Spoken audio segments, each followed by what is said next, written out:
في القرآن العظيم سبحانك لا علم لنا إلا ما علمتنا إنك أنت العليم الحكيم ولا حول ولا قوة إلا بالله العلي العظيم وقال الله تعالى في القرآن العظيم ومن أحسن قولا ممن دعا إلى. Pertamanya kita merafakkan syukur pada Allah Subhanahu Wa Taala kerana dengan keizinan limpah dan kurnianya dapat kita bertemu pada petang atau malam yang penuh barakah ini. Dan seterusnya bagi memberkati kuliah kita, sama-samalah kita buka dengan umul kitab Al-Fatihah. A'udzubillahi minasyaitonirrajim. Bismillahirrahmanirrahim. Alhamdulillahirabbil alamin. Arrahmanirrahim. Maliki yaumiddin. Iyyaka na'budu wa iyyaka nasta'in. Ihdinas siratal mustaqim. صراط الذين أنعمت عليهم غير المغضوب عليهم ولا الضالين آمين آمين آمين ya rabbal alamin. Dan seterusnya seluruh ahli jawatan kuasa surau, hadirin dan hadirat kekanda yang dirahmati oleh Allah Subhanahu Wa Taala sekalian. Apa khabar semua? Sehat? Alhamdulillah. Mudah-mudahan dalam keadaan kesihatan yang baik, molek dan sentiasa di bawah lindungan Allah Ta'ala, insya-Allah. Jadi saudara dan saudari kekanda yang dirahmati, petang tadi Tok Abah dah bagi nasihat. So akurlah dengan nasihat berkenaan. Jangan leka, jangan alpa, jangan lalai, nanti tak pasal-pasal, ya. Cukuplah kita merasai moratorium 6 bulan. Ya, akan datang lagi 6 bulan tak tahu ada lagi ke tak. Tapi kalau gagam kita, wallahu alam tuan-tuan, ya, dengan keadaan yang orang diberhentikan kerja dan kita tidak mahu nanti bertambah orang yang diberhentikan kerja. So bila kita beribadah ke rumah Allah ini diberi peluang, pertama doa banyak-banyak kepada Allah. Yang kedua, tunaikanlah, laksanakanlah SOP yang telah ditetapkan tuan-tuan. Ya, kok kono nanti poning kepala nanti. Ya, so kita sedia maklum di negeri kita sehari je dapat hijau. Semalam dia rasa hijau. Hari ni dah kuning balik dah. Ya, dah ada pula seorang yang masuk tuan-tuan. So kena jaga-jagalah, kena berhati-hati tuan-tuan dan puan-puan. Okey. Yang paling risau minggu depan dah nak raya ni kan. Elok so pandai-pandai lah yo. Jaga diri masing-masing. Jadi tuan-tuan dan puan-puan yang dirahmati, hari ini kita sambung kita punya kuliah masih lagi dalam kitab Indahnya Solat Berjemaah yang ditulis oleh Ustaz Muhammad Haidir Husin, ya. Dan berkaitan hari ini berkaitan dengan solat qada berjemaah. Ya, solat qada berjemaah.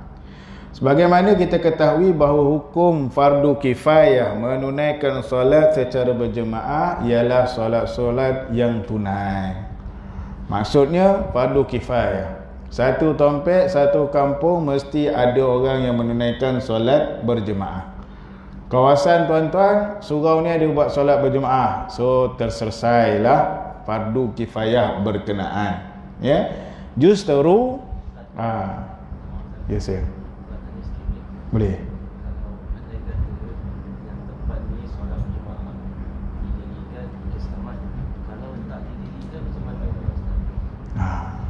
Okey, tak didirikan solat berjemaah, orang yang tunaikan solat berjemaah selamat. Yang tak didirikan, kan ada hadis Nabi SAW, maka wajar keadaan kampung itu dibakar ataupun dimusnahkan tuan-tuan. Okey, tetapi dalam keadaan kita hari ini, kita dah ada pemerintah ataupun pentadbir yang menetapkan. Sebab tu kita dekat sini kita bukanya surau, kita bukanya masjid.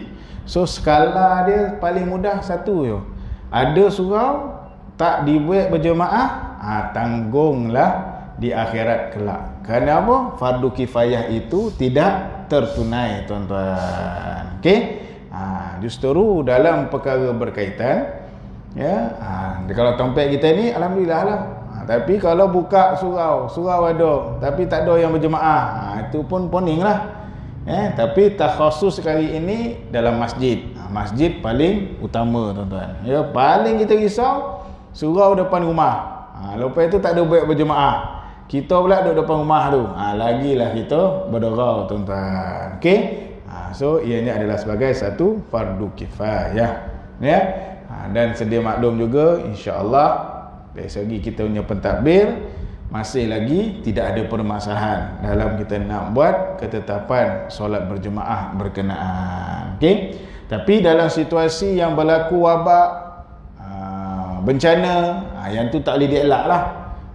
Janganlah pula kita memaksa ataupun dipaksa berlakukan berjemaah. Padahal kita dah dikatakan bahawa berlaku wabak-wabak tertentu yang perlu dihindarkan. Okey? Setakat ni kita alhamdulillah.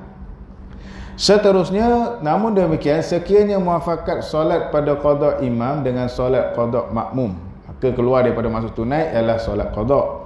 Dalam masalah menunaikan solat qada tidak disunatkan berjemaah padanya. Namun demikian, sekiranya muafakat solat qada imam dengan solat qada makmum seperti subuh dengan subuh, maka ia tetap sunat untuk ditunaikan secara berjemaah. Maksudnya, kita terlewat semayang qada, tak perlu kita berjemaah. Tetapi kalau memang semuanya lewat, satu tim lewat kan, pergi bercuti ke, ada kursus ke, terlewat sama dua-duanya niat qada, maka dihukum dia sunat, boleh melakukan berjemaah. Yang ni banyak berlaku kat rumah lah. Dalam bapa tak bangun subuh, mak pun tak bangun subuh, anak-anak pun tak bangun subuh. Bila bangun semua pukul 8 pagi bongkar dan diajaknya berjemaah. Itu yang tak terdaya tu. Okey. So elak-elakkanlah perkara berkaitan, tuan-tuan. Seterusnya, jika dilakukan secara berjemaah juga sah. Hukumnya hanya khilaf al-aula, menyalahi yang lebih utama, tetapi tidak makruh. Dalil menunjukkan berjemaah pada solat qada yang muafakat jenisnya adalah sunat ialah hadis-hadis yang berikut. Pertamanya, hadis yang pertama daripada riwayat Imam Bukhari. An Abi Qatadah radhiyallahu anhu qala sirna ma'an Nabi sallallahu alaihi wasallam lailatan faqala ba'dul qaumi law arrasta bina ya Rasulullah qala akhafu an tanamu anis salah faqala Bilalun ana uqizukum fattaja'u wa asnada Bilalun zahrahu ila rahilatihi faghalabathu aynahu fanama fastayqaza an-nabi sallallahu alaihi wasallam wa qad tala'a hajibus syamsi faqala ya Bilalu aina ma qulta qala ma ulqiyat alayya naumatun misluha qattu qala inna allaha qabada arwahakum hina syaa wa raddaha alaikum hina syaa ya Bilalun qum fa'azzin bin nasi bis-salah fatawadda'a falamma irtafa'ati syamsu wa abyad qama fa shalla. Maksudnya daripada Abu Qatadah radhiyallahu anhu, beliau berkata, kami berjalan bersama Nabi sallallahu alaihi wasallam pada suatu malam. Lalu sebahagian daripada kaum kami berkata, wahai Rasulullah, bagaimana kalau tuan berehat sekejap dengan kami? Baginda SAW bersabda, aku bimbang kamu tertidur dan tidak dapat solat fardu subuh. Bimbang, takut tak dapat tunaikan solat subuh. Bilal berkata, aku akan mengejutkanmu semua, kamu semua. Lalu mereka pun baring tidur. Dan Bilal pun menyandarkan belakang beliau ke kenderaannya, maka tiba-tiba dia mengantuk lalu tertidur. Sebab tu kalau kita dah nak sampai waktu subuh tu, wajar tak tidur dulu? Tak wajar, tuan-tuan. Takut tak terbongkar. Subuh 5.54, nak tidur pukul 5 pagi. Memang tak sedar lah kan. Sukarno, tuan-tuan. Sukarno. Sukar nak bongkar, tuan-tuan. Bilal berkata, aku akan menunjukkan kamu. Dan Bilal pun menyandarkan tidur. Nabi SAW terjaga daripada tidur ketika bahagian paling atas matahari sudah mula terbit.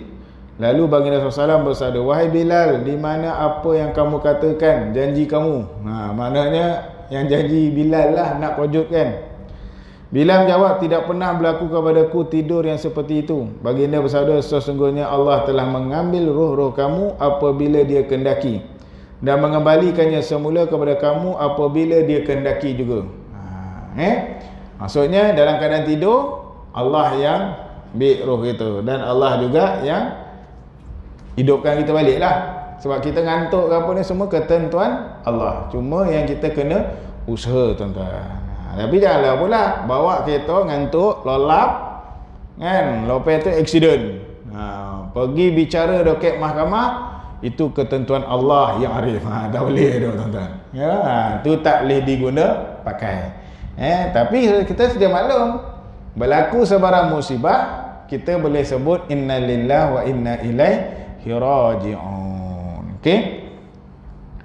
Ketika bahagian paling atas matahari sudah mulai terbit, lalu baginda SAW bersabda, wahai Bilal, di mana apa yang kamu katakan? Baginda bersabda, sungguhnya Allah telah mengambil roh-roh kamu, dan apabila dia kehendaki juga. Wahai Bilal, bangun dan azanlah. Bangun dan azanlah untuk menyuruh orang ramai solat berjemaah. Baginda SAW pun berwudu apabila matahari telah terbit dan bersinar. Baginda SAW pun bangun lalu solat mengimamkan orang ramai. Ya. Inilah yang dikatakan antara hadis Nabi SAW yang boleh ataupun tiada kesalahan bila kita terbangun lewat. Ya. Kita qada solat, segerakan qada. Tapi kena ingat, bukan disengajakan. Ya. Macam mana disengajakan? Saja tidur pukul 3 pagi setiap hari. Mana tak bangun confirm lah tak bangun. Macam mana nak bangun kalau tidur 3 pagi? Ni dia punya kesilapan. Okey? Kalau dia memang dah lepas isyak dia tidur, tapi keletihan yang teramat ke apa, sibuk dia ke apa, lepas tu sadar pagi besok tu, tu tak apalah, itu dibawalah tak disengajakan. Okey? Tapi pergi lepak kat kedai mamak lama kan, daripada isyak sampai pukul 5 pagi. Kita sekarang ni tak ada kan, semua sampai pukul 2 boleh kan. Alhamdulillah, tuan-tuan. Mudah-mudahan rekod ni Perdana Menteri dengar, biarlah kokar sampai bila-bila, sampai 12 tengah malam ya, tuan-tuan. Ya, tak payahlah ada 24 jam kedai makan ni semua kan. Buat apa pun tak ada manfaat apa kan. Okey, nak membenarkan orang melepak, kenapa kan? Ya, wallahu a'lam. Okey. Matahari telah terbit dan bersinar, baginda SAW pun bangun lalu solat mengimamkan orang ramai. Okey. Seterusnya hadis Nabi SAW. An Jabir bin Abdullah radhiyallahu anhuma anna Umar bin al-Khattab jaa yawm al-Khandaq ba'da ma 'arabat asy-syamsu faja'ala yasubbu kuffar Quraisy. Qala ya Rasulullah ma kittu usalli al-'asra hatta kadat asy-syamsu taghrubu. Qala Nabi sallallahu alaihi wasallam wallahi ma sallaituha faqumna ila buthana fatawadda'a lis-salati wa tawadda'na laha fasalla al-'asra ba'da ma gharabat asy-syamsu summa shalla ba'daha al-maghriba. Yang bermaksud daripada hadis riwayat Bukhari juga, tuan-tuan. Daripada Jabir bin Abdullah radhiyallahu anhu bahawa Umar bin Al-Khattab radhiyallahu anhu datang. Umar Khattab radhiyallahu anhu datang bertemu dengan baginda sallallahu alaihi wasallam. Umar pun adalah sahabat Nabi sallallahu alaihi wasallam yang terbaiklah kan. Okey, dan jadi khalifah. Semasa peperangan Khandaq, selepas matahari terbenam, lalu beliau mencaci orang kafir Quraisy dan berkata, wahai Rasulullah, aku solat asar setelah matahari hampir terbenam. Nabi Muhammad SAW bersabda, demi Allah, aku pun belum solat lagi. Kami bangun menuju ke Buthan, sebuah lembah di Madinah, dan kami pun berwudu untuk menunaikan solat. Baginda SAW solat fardu asar mengimami kami setelah matahari terbenam. Selepas itu baginda solat fardu maghrib. Okey. Ni ada asbab dan sebab tertentu. Peperangan ke apa? Kita ada alasan ke? Nak qada sembahyang asar. Tak ada alasan tu. Ustaz, saya terpaksa qada asar sebab apa? Pengaruh jogging. Kan, pukul 4.30 dia jogging sampai pukul 7.30. Ngarut nama tu bukan alasan yang munasabah. Sebab kalau jogging apa salah ya, bonti dulu, pergi semayang kan. Ya. Macam ada brother seorang tu. Dia memang suka jogging dekat Lake Garden. Lake Garden kan? Lake Garden ada masjid negeri. Memang dia datang sebelum subuh. Sebelum subuh dia dah sampai Lake Garden, pukul 5 dia jogging, tuan-tuan. Bila azan subuh, dia pergi semayang. Lepas semayang subuh, dia sambung balik. Maknanya dia bukan jogging yang laju pula. Yang awal-awal tu laju, lepas tu dia jalan pula, tuan-tuan. Tak apalah. Tak ada alasan lah kalau tak boleh nak semayang subuh, tuan-tuan.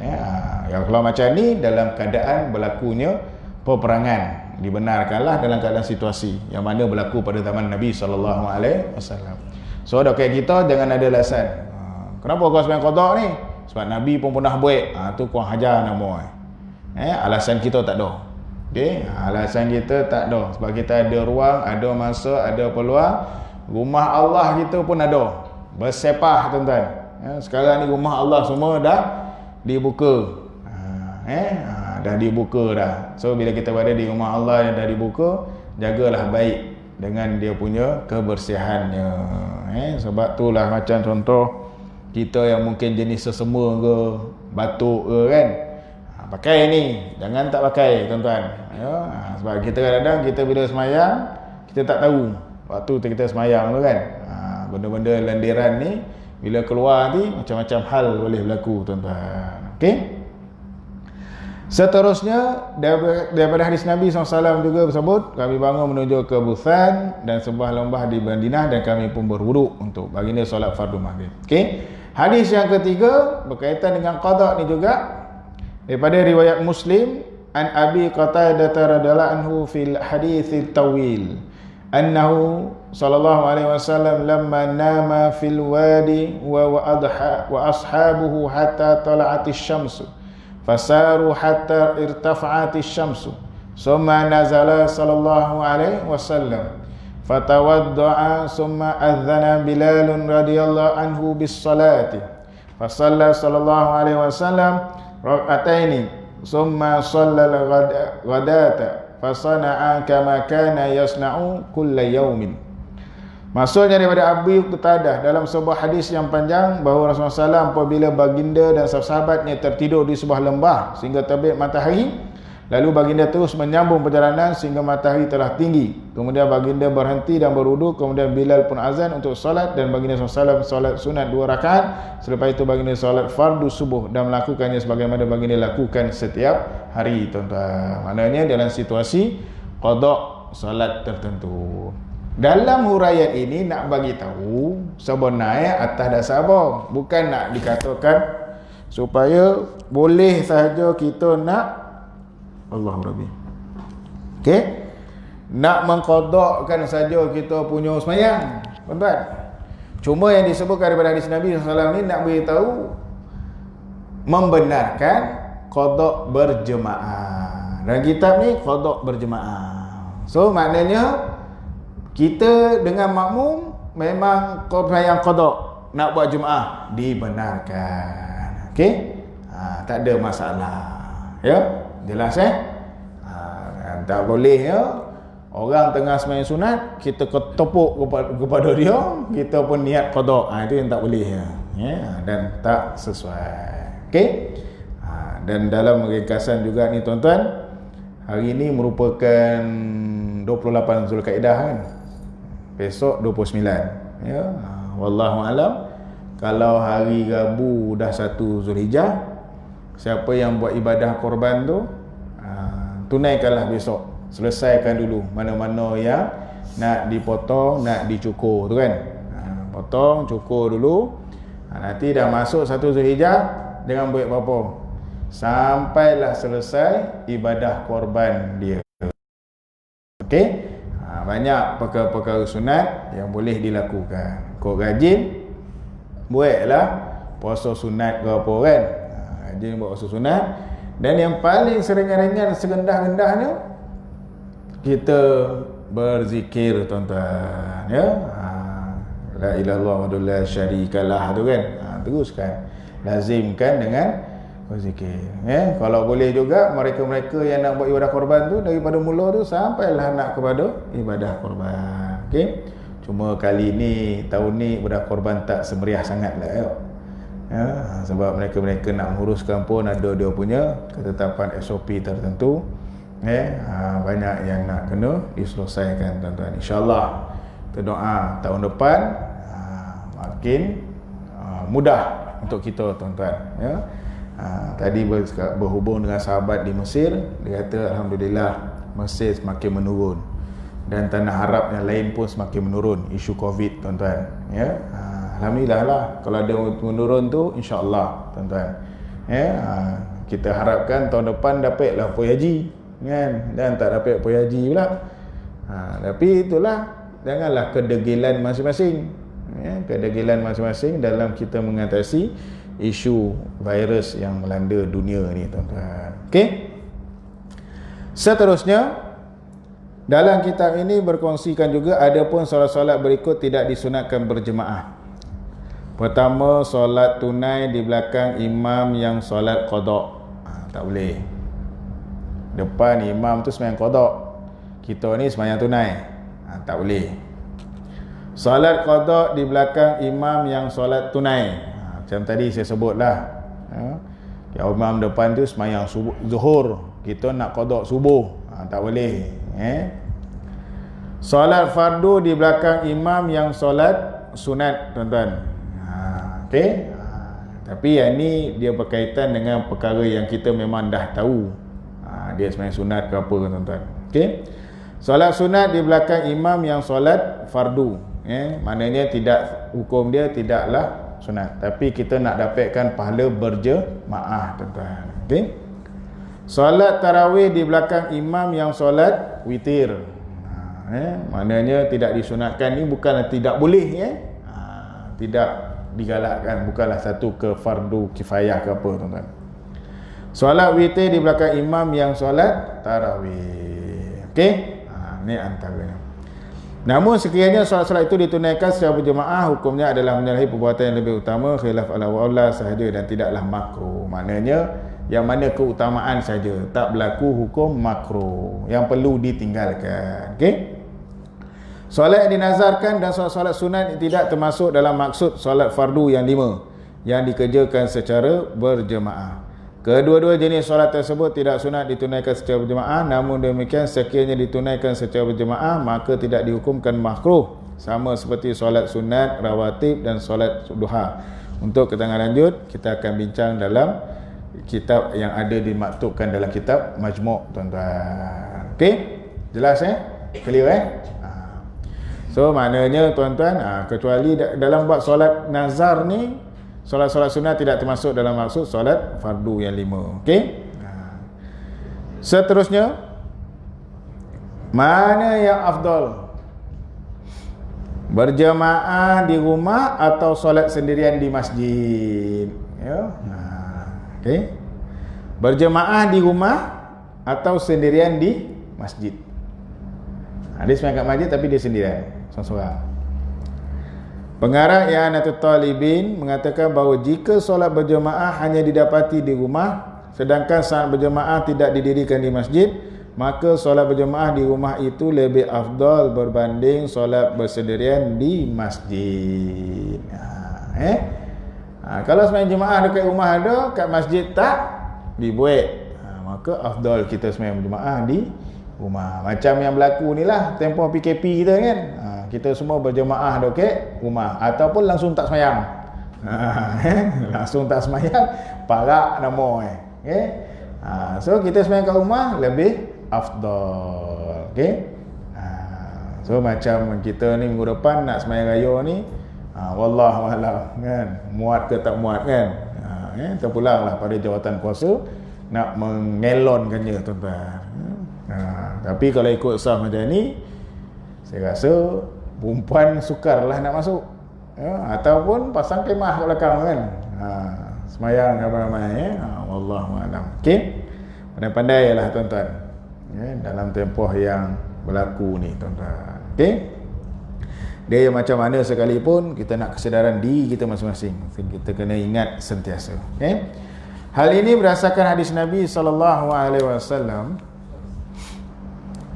An Abi bin Abi Ka'bin radhiyallahu anhu qala Rasulullah sallallahu alaihi wasallam wa inna salata ar-rajuli ma'a ar-rajuli azka min salati wahdahu wa salatu ma'a ar-rajulaini azka min salati ma'a ar-rajuli wa ma kathura fa huwa ahabbu ila Allah ta'ala.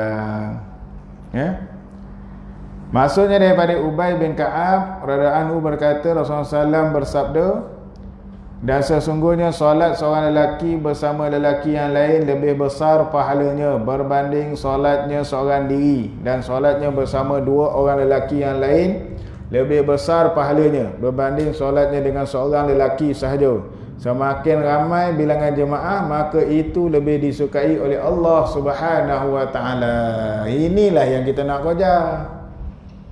Supaya berjemaah lagi ramai, tuan-tuan, ya. Bila berjemaah lagi ramai, lagi banyak pahala. Bukan ramai dua orang tu. Bukan ramai dia 3 orang. Ji, ramai tak orang berjemaah? Alhamdulillah. Berapa orang? 3 orang. Kan? Ji, ramai tak berjemaah? Alhamdulillah, 2 saf. Ramai 2 saf. Itu pun jarak 1.5 meter. Kan? Orang malam. Ramaikan berjemaah. Selain itu, kaedah ke-22 dalam fiqh Syafi'i yang dinyatakan oleh Imam Suyuti dalam kitabnya Al-Ashbah wa An-Nazair menyebutkan al-fadilatul muta'alliqatu bin nafsi ibadati afdalu minal fadilatil muta'alliqati bimakaniha. Maksudnya fadilat, kelebihan yang berkaitan dengan ibadat itu sendiri lebih afdal, lebih utama, didahulukan berbanding fadilat yang berkaitan dengan tempatnya, iaitu ibadat itu didirikan. Maknanya lebih afdal dekat rumah kalau ada berjemaah berbanding dengan sendirian di masjid. Okey? Jelas clear So maknanya tuan-tuan, bila kita terlewat ke sikit ke, kan, tahu dekat surau tu dia berjemaahnya masa ni. Kita dah tahu biasanya lepas azan 10 minit. Takut tak sompek ke ataupun dah terlepas ke, sebenarnya berjemaah dekat rumah. Tapi bila dah lewat, kadang-kadang jarang malis nak jemaah kat rumah kan. So kena buatlah berjemaah. Okey? Solat sendirian di masjid, ni gambar yang ditunjukkan ni tuan-tuan sebagai satu petunjuk sajalah. Tiang dijadikan sebagai sutra, sebagai kita punya penghadang ke apa, tuan-tuan. Okey, kalau berjemaah kat rumah, itulah dengan kita punya pasangan dan juga ataupun dengan anak-anak yang berkaitan. Okey, jelas clear Seterusnya, khusyuk mempengaruhi pelaksanaan solat berjemaah. Adakah solat berjemaah ini akan melakukan terlaksananya khusyuk dalam solat? Setakat ni kalau secara berjemaah, insya-Allah lah tuan-tuan. Dia selalu yang jarang khusyuk ni bila kat rumah seorang-seorang. Ya, macam-macam lah. Tengah semayang, anak kocik lalu kacau kan. Okey. Tengah semayang, fikir masak kat dapur. Tapi kalau doket masjid, doket surau berjemaah, tak ada dengar apa-apa tu kan. Relax, ya, tenang ya. Kecuali dia kena queen control. Kerana apa? Tengah semayang berfikir bawang putih, bawang merah, bawang putih, bawang merah, cili api, bini suruh beli. Itu paraklah nama Itu pun benda yang tak masuk akal. Pengarang kitab Fathul Al-Mu'in I'anatul Talibin berkata, dan jika fadilat mendirikan solat di dalam masjid bertembung dengan kehadiran khusyuk di dalam solat di luar masjid, maka pandangan yang jelas diutamakan, iaitu solat di luar masjid dengan khusyuk sekalipun luput daripadanya kelebihan masjid. Ini berdasarkan Kelebihan yang bergantung dengan ibadat itu tersendiri, khusyuk lebih diutamakan berbanding dengan kelebihan yang bergantung kepada tempat ibadat itu. Didirikan di dalam masjid dan kelebihan yang bergantung kepada waktu ibadat lebih utama berbanding dengan kelebihan yang berkaitan dengan tempatnya. Okey. Dalam perkongsian ni nak bagi tahu kelebihan bergantung kepada ibadat tu sendiri. Fadail, kelebihan dalam bab sembahyang gantung pada ibadat tu sendiri. Ibadat tu sendiri macam mana? Khusyuk. Tu lebih utama berbanding lokasi yang dia semayang. Okey. Kadang-kadang kalau kita semayang kat lokasi tertentu, kita lah tak ada, dengan imam pun tak sebulu kan, ataupun memang berangin dengan imam kan, itu pun boleh mengganggu gugat kita punya khusyuk dalam solat, tuan-tuan. Okey. So berkaitan tu kena faham. Dan kemudian kelebihan yang bergantung pada waktu ibadat lebih utama berbanding dengan tompeknya. Waktu ibadat tu lebih utama, maknanya segera tu lebih utama daripada tompeknya. Contoh kan, kita berjalan nak pergi ke KL, dah masuk dah waktu zuhur, kita target nak semayang ke Masjid Negara, tapi dalam perjalanan ke Masjid Negara ada surau atau masjid yang lain kan, mana yang lebih afdal? Pergi semayang kat Masjid Negara tu tadi ke, ataupun doket tompek yang ada surau sebelum sampai Masjid Negara? Tompek sebelum itulah yang sampai. Sebab tu lebih, masa itu lebih utama, afdal, lebih utama dalam menunaikan solat, tuan-tuan. Bukan kita nak pergi kejar tompeknya. Okey. Tapi kalau kita di Mekah dan di Madinah, tu lainlah. Konolah usaha untuk di Masjidil Haram dan Masjid Nabawi. Kalau kita pergi umrah pun, kita target nak sembahyang subuh dekat Masjidil Haram, tapi kita sebelum subuh tu kita dah gerak pergi Tanaim kan, buat niat mikot gitu kan dekat Tanaim. Jadi sampai Tanaim dah azan subuh, janganlah terkojar pula nak pergi subuh juga kat Masjidil Haram, padahal dekat Tanaim tu boleh sembahyang subuh. Okey. So maknanya dia bukan cerita pasal tompek, tapi waktu yang lebih awal, lebih afdal dalam bab solat, tuan-tuan. Okey. Berdasar kaedah di atas juga, solat duha yang dikerjakan di luar 1/4 siang lebih afdal daripada mengerjakannya di masjid ketika masih awal pagi. Hal ini kerana waktu sekitar 1/4 siang merupakan waktu yang paling elok untuk melakukan solat duha. Ni yang diambil contoh yang kaitan dengan solat duha. Maknanya lebih afdal hampir 1/4 siang, lebih afdal, lebih daripada 1/4 siang. Kalau macam kita guna 28 minit kan, habis waktu syuruk tu, lepas tu 28 minit lepas tu boleh sembahyang duha.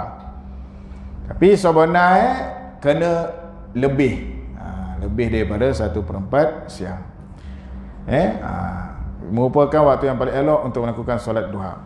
Sebenarnya pendapat di atas bukanlah merupakan pendapat muktamad yang boleh digunakan pada semua keadaan, kerana terdapat beberapa masalah yang terkecuali. Antaranya, jika bilangan jemaah di masjid yang hampir dengan rumah seseorang adalah sedikit berbanding bilangan jemaah di masjid yang jauh, maka solat di masjid yang berdekatan dengan rumahnya lebih afdal. Ni nak beritahu lah, bukanlah bermakna pergi tompek yang tertentu. Macam kita tahu, kita duduk kat surau ni, jemaahnya kurang, afdal lah kita kena pergi mengimarahkan, mengimarahkan Allah. Kadang-kadang berlaku dalam satu situasi tompek kan, minta maaf, rumah dia doket dengan surau, rumah dia doket dengan masjid, tapi surau tu lagi doket daripada masjid. Surau tu sampai tak tertampung dia punya jemaah. Maksud tak tertampung ni bukan tak tertampung penuh kan, tak ada orang nak berjemaah. Habis mana yang dia lebih kena kerja tu kat tompek surau tu kan. Memang kita tahu kelebihan di masjid tu banyak kan. Padahal kita boleh berjemaah dulu doket surau berkenaan untuk nak menghadapi, selesaikan isu jemaah di kawasan berkenaan. Okey. Bilangan jemaah di masjid yang jauh, maka solat di masjid yang berdekatan dengan rumahnya lebih afdal. Hal ini kerana kemungkinan Solat jemaah tidak dapat didirikan di masjid yang berdekatan dengan rumahnya sekiranya dia pergi ke masjid yang jauh. Okay? Inilah yang biasa kalau kita punya zaman dulu lah, solat Jumaat kan. Ya. Tu yang dikatakan ahli karyah kena balik. Kerja jauh, kena balik ke ahli karyah dia. Tapi dalam situasi negara kita dah tak ada isu ni. Dulu mungkin lah jemaahnya tak ramai. Tapi sekarang ni tak ada isu ni berkaitan, tuan-tuan. Okey? Boleh jadi dia ialah orang alim atau imam yang dibayar gaji di masjidnya itu, namun dia bebas membuat pilihan sekiranya dia ialah orang awam. Kalau dia bekerja lainlah, bertugas kan. Contohnya tuan-tuan kata dekat imam masjid A, imam ni duduk dekat surau kita, tapi tak pernah datang pun kat surau kita. Tapi dia dah diberi allowance, dah diberi gaji kan. So takkanlah dia nak meninggalkan kerjanya. Okay? Imam ni manjang jadi khatib dekat situ je. Khatiblah sini sekali. Marah balik dekat imam ni. Imam tu dah memang dia bertugas kat situ. Bezalah. Okay? Berbeza, tuan-tuan. Okey? Tapi kalau dia ada prinsip, orang kata orang sini pun kata ada giliran, tu cerita lain lah. Macam ada saya jumpa ada beberapa imam ni dia jadi imam di masjid yang bukan karyah dia lah, karyah lagi satu. Tapi dalam masa sama waktu dia free, sebab dia ada giliran, dia jadi pula imam di surau yang berhampiran dia. Tu kena pandai tu lah. Pandai-pandai yang mengawal keadaannya. Okey, macam kita lah tuan-tuan kan. Tuan-tuan jawatan kuasa kat sini kan. Lepas tu jadi imam kat sini. Sekali-sekala pergi sembahyang loket masjid pula. Tapi kena pastikan sini ada orang. Kan? Yang paling yang tak elok, sini tak ada orang, dia pergi tompek orang. Itu kata, imam kenapa imam tak pergi imam tu? Malas lah. Macam saya seorang yang berjemaah. Kan? Itu masalah kat siapa? Masyarakat sekeliling, tuan-tuan. Masyarakat sekeliling. Tapi kat kita ni alhamdulillah lah, kat tuan-tuan ni alhamdulillah. Setiap 5 waktu memang full swing, penuh, tuan-tuan. Satu surau sampai tak muat dalam kan. Time PKP ni lagilah tak muat kan. Sampai keluar dia berjemaah Okey. Sepakat fuqaha mengatakan innal farda afdalu minas sunnah. Maksudnya sungguhnya perkara fardu itu lebih afdal daripada perkara sunat. Bukankah hukum solat berjemaah itu fardu kifayah dan masih termasuk di dalam perkara fardu? Maka benarlah kesimpulan yang disebutkan oleh pengarang kitab I'anah. Jika seseorang solat bersendirian, maka dia berasa khusyuk, dan solat berjemaah namun tidak berasa khusyuk, maka solat berjemaah tanpa khusyuk adalah lebih utama berbanding solat sendirian berserta khusyuk. Yang ini pun keutamaan tertentu. Sembahyang dia rasa sembahyang sendiri dia lagi khusyuk daripada sembahyang berjemaah. Tapi dalam konteks berjemaah tadi, berjemaah lebih afdal. Okey? Jelas clear Ada apa-apa pertanyaan? Isyak pukul berapa ni? 8.41. Lagi 6 minit. Ya saya.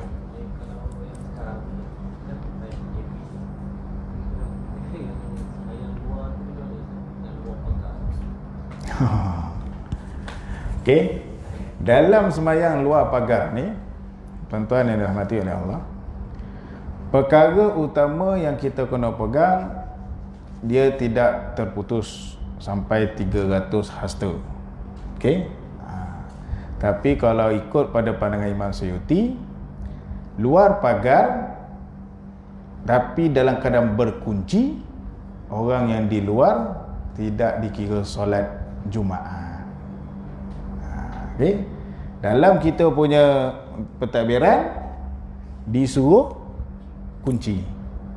Betul Bila disuruh kunci, so pandai-pandai sendirilah. Saya tidak mahu bagi ulasan yang lebih mendalam, sebab yang ni lebih utama adalah pihak, contohnya mufti, yang boleh wajar mengeluarkan keputusannya. Kalau kita merujuk pada pandangan Imam Syafi'i, dikira juga berjemaah adalah 300 hasta. 300 hasta bersamaan dengan 150 meter. So daripada luar tu pergi ke 150 meter. Selagi mana dia dongak, maka solat dia sah, dikira Jumaat. Okey. Tetapi di kalangan para ulama fiqh ada perbahasankan isu kunci. Saya minta maaf, saya bukan tak nak huraikan sebab kita tidak mahu ianya lari dengan pandangan pihak yang lebih berkuasa. Faham saya bagi jawapan gitu. Sebab kalau kita belajar dalam bab fiqh 300 hasta. Sebab tu kalau kita berada di Mekah ke Madinah kan, kita duduk kan, 300 hasta tu bersama dengan 150 meter. Tu pun ada dalam kitab fiqh manhaji kita. Okey. Tetapi dalam persoalannya sekarang bila ianya dikunci. Dikunci itu ada perbahasan di kalangan ulama fiqh. Sebab tu bila ada buat keputusan dulu kita buat 2 boleh ke apa, kita beritahu pada jawatankuasa mic jangan keluar. Itu nak mengurangkan risiko supaya orang tidak berjemaah lah. Sebab apa? Kalau dia tak dengar apa perbuatan imam, maka dia tidak diterima sebagai berjemaah berkenaan. Okey? Jadi saya hanya boleh bagi huraian begini kerana yang pihak yang lebih berkuasa, lebih berautoriti memberikan keputusan ni macam mana. Sebab dia ada perbahasan isu mangga tadi.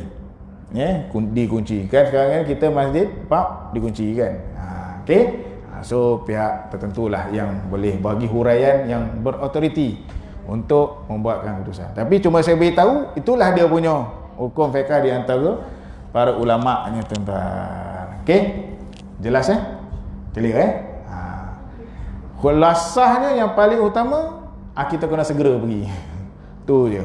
Sebab tu dekat masjid-masjid tertentu dia mesti kena buat ada walk-in. Ada walk-in, ada juga yang online kan.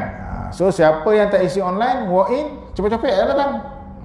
Macam saya kalau tak isi online, saya tak isi online sebab nak bagi ruang pada orang lain nak tunaikan solat Jumaat.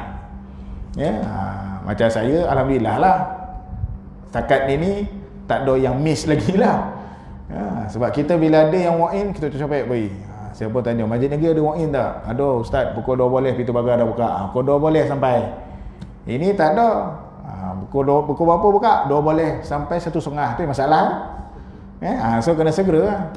So kena tanya mana ada walk-in, lepas tu ada tu online tu tuan-tuan. Okey. Jadi dalam persoalan tu tadi, itu saja yang saya rasa wajar saya memberi jawapan berkenaan tuan-tuan.